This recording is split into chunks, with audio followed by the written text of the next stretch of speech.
Hello, this is an explanation of how to prepare for your grading conference.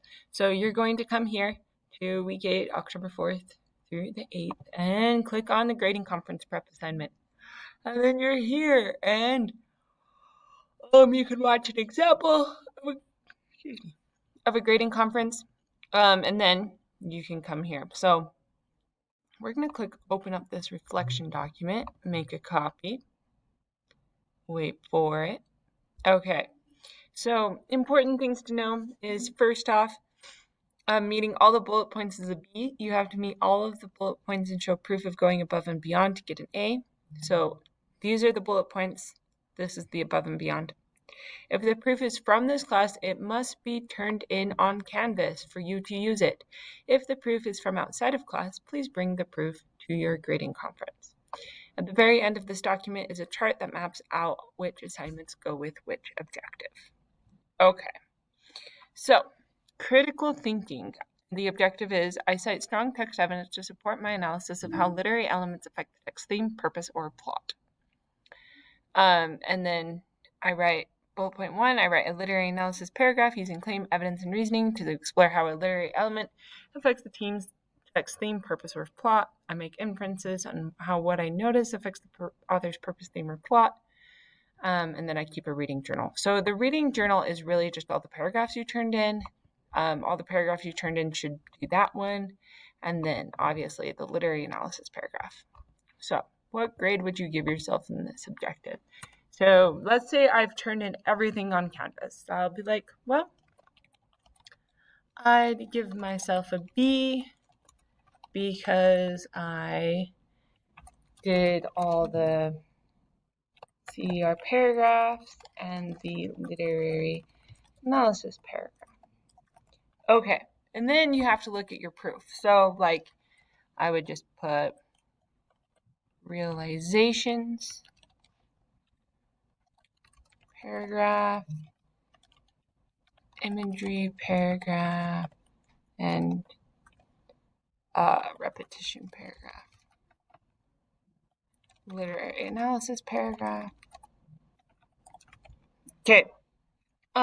Now, this is where it gets tricky. Like, you have to go and look at the feedback on the assignments. Because what if, yeah, you wrote all those paragraphs, but I left you feedback that said, I think you should go more in depth here.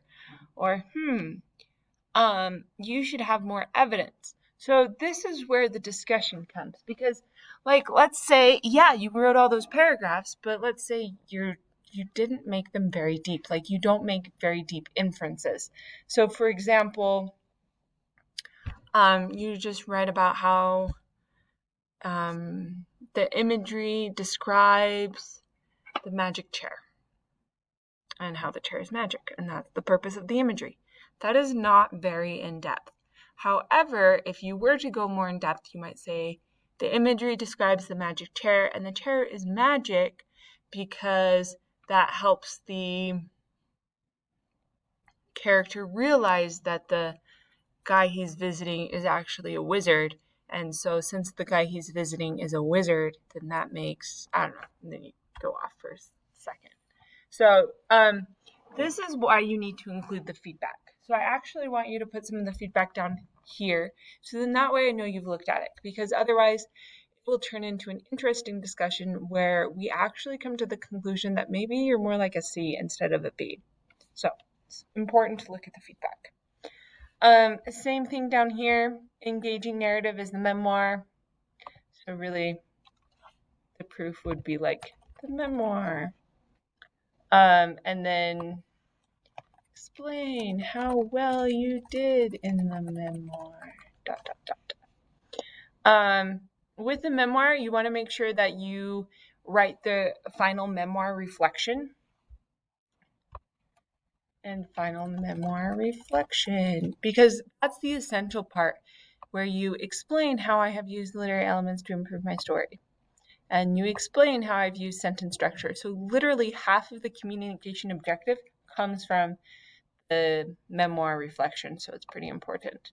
And then with the memoir, like, I don't waste words or language. What that means is like grammar. Do you have good grammar in the memoir? And then again, and so you want to talk about all of that, and then you just want to make sure you check the feedback. Collaboration. So collaboration is a little bit tricky with the proof because, it's hard to keep track of a conversation. So honestly, your proof is the coming to class part. Yay. Or coming in and talking with the teacher. But if you do that, you don't have quite all of them.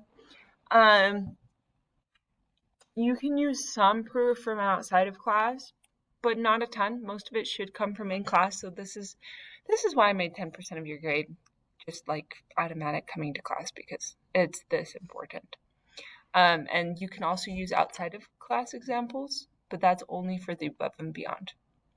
And then personal growth. I demonstrate the ability to step out of my comfort zone and advocate for myself. So, did you reach out to me if you needed help? Did you ask other people for help? Did you share your personal ideas or opinions with the class? Did you share your writing with others? Did you participate in the Canvas discussions? All of these things can connect. And again, coming to class helps a lot with personal growth, like being here in person. Those of you that had to make other arrangements with me on things like that, I will let you use other outside of class examples, but that's only like 2 or 3 of you, and I know who you are. The rest of you, in class examples to get meet the bullet points on these 2, and then you can use outside of class examples. Okay, so then once you have all of that filled in, this is basically what you say when you come to me for the grading conference. Down here is evidence, like if you're like, what assignments match up where? So this is the rundown.